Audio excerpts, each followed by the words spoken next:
MUDA ವಿಚಾರದಲ್ಲಿ CM Siddaramaiah ಅವರಿಗೆ clean chit ಸಿಗಬಹುದಾ ಅನ್ನುವಂಥ ಒಂದಷ್ಟು ಹಿಂಟ್ ಸಿಕ್ಕಿದೆ. ಯಾಕಂದರೆ ಈ ಮೂಡ ವಿಚಾರದಲ್ಲಿ ಯಾವುದೇ ರೀತಿಯಾದಂಥ ಸಾಕ್ಷ್ಯಗಳಿಲ್ಲ. ಹಾಗಾಗಿ ಬಿ ರಿಪೋರ್ಟ್ ಹಾಕಲಿಕ್ಕೆ ಕೂಡ ಲೋಕಾಯುಕ್ತ ಪೊಲೀಸರು ಮುಂದಾಗ್ತಾ ಇರ್ತಕ್ಕಂಥದ್ದು. ಈ ಬಗ್ಗೆ ಸ್ನೇಹಮಯಿ ಕೃಷ್ಣ ಅವ್ರಿಗೂ ಕೂಡ ಪತ್ರವನ್ನು ಕಳಿಸಿರ್ತಕ್ಕಂಥದ್ದು. ನಮ್ಮ ಜೊತೆ ಮಾತಾಡಲಿಕ್ಕೆ ಮೇಲ್ಮನೆ ವಿಪಕ್ಷ ನಾಯಕರಾದಂಥ ಚಲವಾದಿ ನಾರಾಯಣಸ್ವಾಮಿ ಇದ್ದಾರೆ. ಅವ್ರನ್ನೇ ಮಾತಾಡಿಸ್ತಾ ಹೋಗ್ತೀನಿ. ಸರ್, ಸಿದ್ದರಾಮಯ್ಯನವರ ಒಂದು ಕೇಸ್ ಏನಿದೆ ಮೂಡ, ಕ್ಲೀನ್ ಚಿಟ್ ಕೊಡೋದಕ್ಕೆ ಎಲ್ಲ ರೀತಿಯಾದಂಥ ತಯಾರಿ ನಡೀತಾ ಇರ್ತಕ್ಕಂಥದ್ದು. ಈ ಬಗ್ಗೆ ನೋಡಿ, ಆಡಳಿತ ಪಕ್ಷಕ್ಕೆ ವಿರೋಧ ಪಕ್ಷಕ್ಕೆ ಎರಡಕ್ಕೂ ಸೇರಿ ನಿರೀಕ್ಷಿತವಾದ ಒಂದು ಕ್ಲೀನ್ ಚಿಟ್ ಕೊಡ್ತಿರ್ತಕ್ಕಂಥದ್ದು ಮೊದಲನೇ ಸಾರಿ ಇದು. ಯಾಕೆಂದರೆ ನಾವು ಮೊದಲೇ ನಿರೀಕ್ಷೆ ಮಾಡಿದ್ವಿ ಇದೇ ರೀತಿಯ ಕ್ಲೀನ್ ಚಿಟ್ ಸಿಗುತ್ತೆ ಅಂತ. ಮತ್ತು ಮುಖ್ಯಮಂತ್ರಿಗಳು ಕೂಡ ಈ ರೀತಿ ಅನ್ನೋದೇ ಬೇಕು ಅನ್ನೋದು ಅವರ ನಡೆಯಾಗಿತ್ತು. ಅದರಿಂದ ಇಬ್ಬರ ನಿರೀಕ್ಷೆಯನ್ನು ಲೋಕಾಯುಕ್ತ ಸುಳ್ಳು ಮಾಡಿಲ್ಲ. ಏನು ಬೇಕಾಗಿತ್ತಂತೆ ಅವರಿಗೆ ದಾಖಲೆಗಳು? ಎಲ್ಲ ದಾಖಲೆಗಳು ಕಣ್ಣಿಗೆ ರಾಚುವಂತಿರುವಾಗ ನೀವು ಕೊರತೆ ಇದೆ ಅಂತ ಹೇಳ್ತಕ್ಕಂಥದ್ದು ಯಾವುದಂತೂ ಗೊತ್ತಾಗಲಿಲ್ಲ. ಅಥವಾ ಕೊರತೆ ಇದ್ದರೆ ನಿಮಗೆ ಫೈಲ್ಗಳು ಸಿಕ್ಕಲಿಲ್ಲ ಅಂತಾಯಿತು. ಫೈಲ್ ಕಾಲ್ ಮಾಡಲಿಕ್ಕೆ ನಿಮಗೆ ತಾಕತ್ತಿತ್ತ? ಒಬ್ಬ ಮುಖ್ಯಮಂತ್ರಿಯ ಕೈ ಕೆಳಗೆ ಕೆಲಸ ಮಾಡತಕ್ಕಂಥ ಅಧಿಕಾರಿಗಳು ಮುಖ್ಯಮಂತ್ರಿಯನ್ನ ಅಪಾದಿತ ಸ್ಥಾನದಲ್ಲಿ ನಿಲ್ಲಿಸಲಿಕ್ಕೆ ಸಾಧ್ಯ ಇದೆಯಾ? Is your next highest boss ಅಲ್ಲ.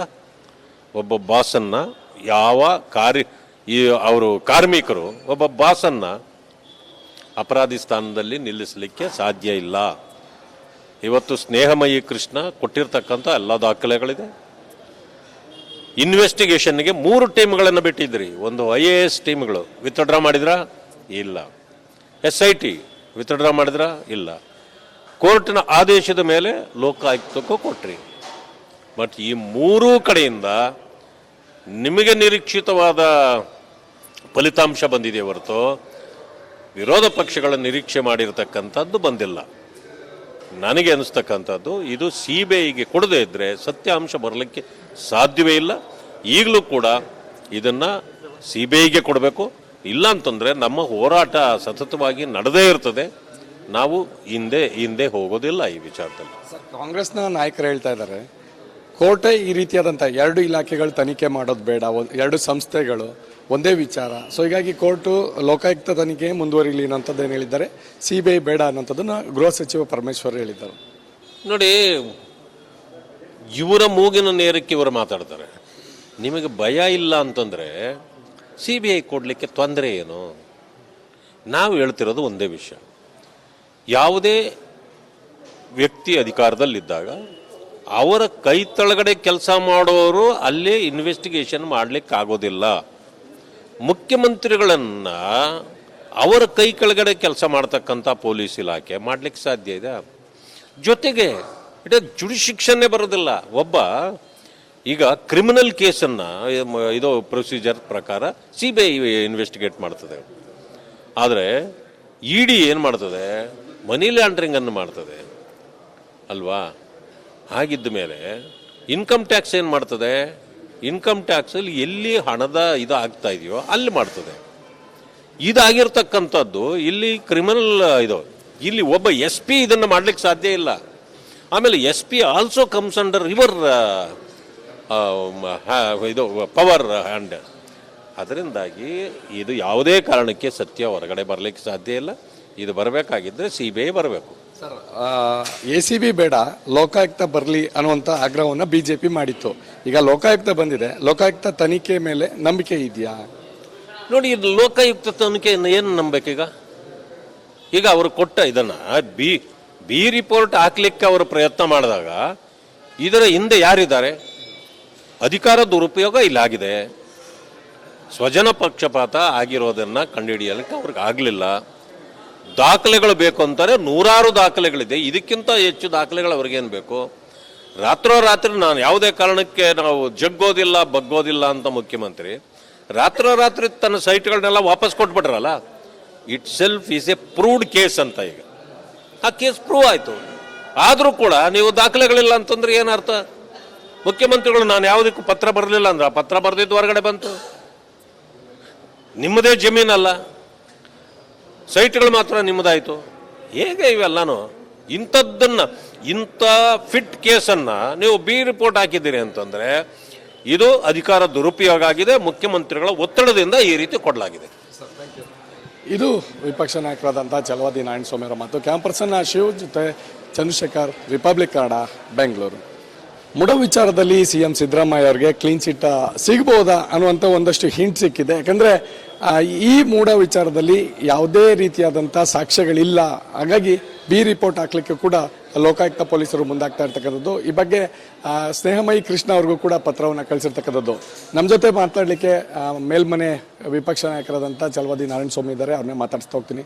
ಸರ್, ಸಿದ್ದರಾಮಯ್ಯನವರ ಒಂದು ಕೇಸ್ ಏನಿದೆ ಮೂಡ, ಕ್ಲೀನ್ ಚಿಟ್ ಕೊಡೋದಕ್ಕೆ ಎಲ್ಲ ರೀತಿಯಾದಂಥ ತಯಾರಿ ನಡೀತಾ ಇರ್ತಕ್ಕಂಥದ್ದು. ಈ ಬಗ್ಗೆ ನೋಡಿ, ಆಡಳಿತ ಪಕ್ಷಕ್ಕೆ ವಿರೋಧ ಪಕ್ಷಕ್ಕೆ ಎರಡಕ್ಕೂ ಸೇರಿ ನಿರೀಕ್ಷಿತವಾದ ಒಂದು ಕ್ಲೀನ್ ಚಿಟ್ ಕೊಡ್ತಿರ್ತಕ್ಕಂಥದ್ದು ಮೊದಲನೇ ಸಾರಿ ಇದು.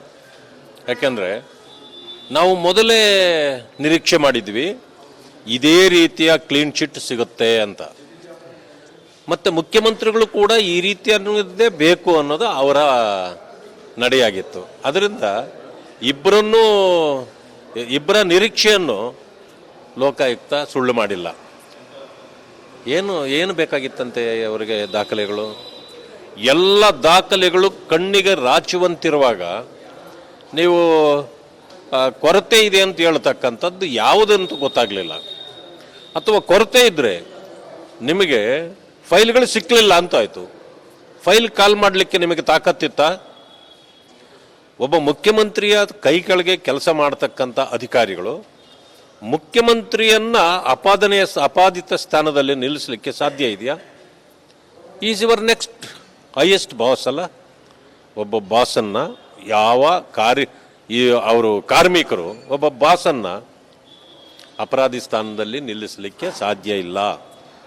ಇವತ್ತು ಸ್ನೇಹಮಯಿ ಕೃಷ್ಣ ಕೊಟ್ಟಿರ್ತಕ್ಕಂಥ ಎಲ್ಲ ದಾಖಲೆಗಳಿದೆ. ಇನ್ವೆಸ್ಟಿಗೇಷನ್ಗೆ 3 ಟೀಮ್ಗಳನ್ನು ಬಿಟ್ಟಿದ್ರಿ. ಒಂದು IAS ಟೀಮ್ಗಳು ವಿತ್ಡ್ರಾ ಮಾಡಿದ್ರಾ? ಇಲ್ಲ. SIT ವಿತ್ಡ್ರಾ ಮಾಡಿದ್ರಾ? ಇಲ್ಲ. ಕೋರ್ಟ್ನ ಆದೇಶದ ಮೇಲೆ ಲೋಕಾಯುಕ್ತಕ್ಕೂ ಕೊಟ್ರಿ.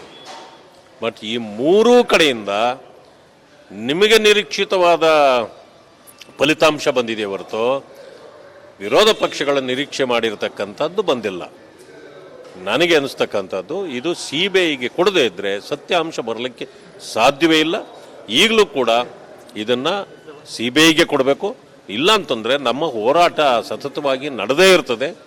ನಾವು ಹಿಂದೆ ಹೋಗೋದಿಲ್ಲ ಈ ವಿಚಾರದಲ್ಲಿ. ಸರ್, ಕಾಂಗ್ರೆಸ್ನ ನಾಯಕರು ಹೇಳ್ತಾ ಇದ್ದಾರೆ ಕೋರ್ಟೇ ಈ ರೀತಿಯಾದಂಥ 2 ಇಲಾಖೆಗಳು ತನಿಖೆ ಮಾಡೋದು ಬೇಡ, 2 ಸಂಸ್ಥೆಗಳು ಒಂದೇ ವಿಚಾರ. ಸೊ ಹೀಗಾಗಿ ಕೋರ್ಟು ಲೋಕಾಯುಕ್ತ ತನಿಖೆ ಮುಂದುವರಿಲಿ ಅನ್ನೋಂಥದ್ದು ಏನು ಹೇಳಿದ್ದಾರೆ, CBI ಬೇಡ ಅನ್ನೋಂಥದ್ದನ್ನು ಗೃಹ ಸಚಿವ ಪರಮೇಶ್ವರ್ ಹೇಳಿದ್ದಾರೆ. ನೋಡಿ, ಇವರ ಮೂಗಿನ ನೇರಕ್ಕೆ ಇವರು ಮಾತಾಡ್ತಾರೆ. ನಿಮಗೆ ಭಯ ಇಲ್ಲ ಅಂತಂದರೆ CBI ಕೊಡಲಿಕ್ಕೆ ತೊಂದರೆ ಏನು? ನಾವು ಹೇಳ್ತಿರೋದು ಒಂದೇ ವಿಷಯ. ಯಾವುದೇ ವ್ಯಕ್ತಿ ಅಧಿಕಾರದಲ್ಲಿದ್ದಾಗ ಅವರ ಕೈ ತಳಗಡೆ ಕೆಲಸ ಮಾಡೋರು ಅಲ್ಲೇ ಇನ್ವೆಸ್ಟಿಗೇಷನ್ ಮಾಡಲಿಕ್ಕೆ ಆಗೋದಿಲ್ಲ. ಮುಖ್ಯಮಂತ್ರಿಗಳನ್ನು ಅವರ ಕೈ ಕೆಳಗಡೆ ಕೆಲಸ ಮಾಡ್ತಕ್ಕಂಥ ಪೊಲೀಸ್ ಇಲಾಖೆ ಮಾಡಲಿಕ್ಕೆ ಸಾಧ್ಯ ಇದೆ. ಜೊತೆಗೆ ಜುಡಿಶಿಕ್ಷನ್ನೇ ಬರೋದಿಲ್ಲ. ಒಬ್ಬ ಈಗ ಕ್ರಿಮಿನಲ್ ಕೇಸನ್ನು ಇದು ಪ್ರೊಸೀಜರ್ ಪ್ರಕಾರ CBI ಇನ್ವೆಸ್ಟಿಗೇಟ್ ಮಾಡ್ತದೆ. ಆದರೆ ED ಏನು ಮಾಡ್ತದೆ? ಮನಿ ಲ್ಯಾಂಡ್ರಿಂಗನ್ನು ಮಾಡ್ತದೆ ಅಲ್ವಾ? ಹಾಗಿದ್ದ ಮೇಲೆ ಇನ್ಕಮ್ ಟ್ಯಾಕ್ಸ್ ಏನು ಮಾಡ್ತದೆ? ಇನ್ಕಮ್ ಟ್ಯಾಕ್ಸಲ್ಲಿ ಎಲ್ಲಿ ಹಣದ ಇದು ಆಗ್ತಾ ಇದೆಯೋ ಅಲ್ಲಿ ಮಾಡ್ತದೆ. ಇದಾಗಿರ್ತಕ್ಕಂಥದ್ದು ಇಲ್ಲಿ ಕ್ರಿಮಿನಲ್ ಇಲ್ಲಿ ಒಬ್ಬ SP ಇದನ್ನು ಮಾಡಲಿಕ್ಕೆ ಸಾಧ್ಯ ಇಲ್ಲ. ಆಮೇಲೆ SP also comes under your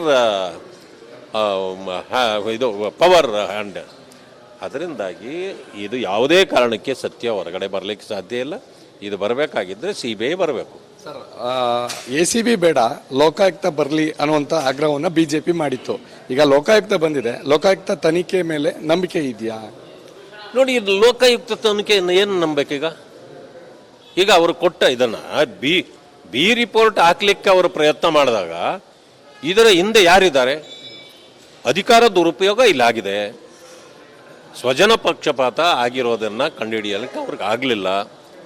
ದಾಖಲೆಗಳು ಬೇಕು ಅಂತಾರೆ, ನೂರಾರು ದಾಖಲೆಗಳಿದೆ. ಇದಕ್ಕಿಂತ ಹೆಚ್ಚು ದಾಖಲೆಗಳು ಅವ್ರಿಗೇನು ಬೇಕು? ರಾತ್ರೋರಾತ್ರಿ ನಾನು ಯಾವುದೇ ಕಾರಣಕ್ಕೆ ನಾವು ಜಗ್ಗೋದಿಲ್ಲ ಬಗ್ಗೋದಿಲ್ಲ ಅಂತ ಮುಖ್ಯಮಂತ್ರಿ ರಾತ್ರೋರಾತ್ರಿ ತನ್ನ ಸೈಟ್ಗಳನ್ನೆಲ್ಲ ವಾಪಸ್ ಕೊಟ್ಬಿಟ್ರಲ್ಲ. Itself is a proved case ಅಂತ. ಈಗ ಆ ಕೇಸ್ ಪ್ರೂವ್ ಆಯಿತು. ಆದರೂ ಕೂಡ ನೀವು ದಾಖಲೆಗಳಿಲ್ಲ ಅಂತಂದ್ರೆ ಏನರ್ಥ?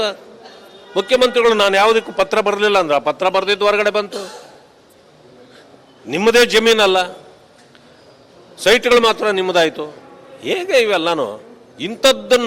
ಇಂಥ ಫಿಟ್ ಕೇಸನ್ನು ನೀವು ಬಿ ರಿಪೋರ್ಟ್ ಹಾಕಿದ್ದೀರಿ ಅಂತಂದರೆ ಇದು ಅಧಿಕಾರ ದುರುಪಯೋಗ ಆಗಿದೆ. ಮುಖ್ಯಮಂತ್ರಿಗಳ ಒತ್ತಡದಿಂದ ಈ ರೀತಿ ಕೊಡಲಾಗಿದೆ. ಇದು ವಿಪಕ್ಷ ನಾಯಕರಾದಂಥ ಛಲವಾದಿ ನಾರಾಯಣಸ್ವಾಮಿ ಅವರ ಮಾತು. ಕ್ಯಾಂಪರ್ಸನ್ನ ಶಿವ್ ಜೊತೆ ಚಂದ್ರಶೇಖರ್, ರಿಪಬ್ಲಿಕ್ ಕನ್ನಡ, ಬೆಂಗಳೂರು.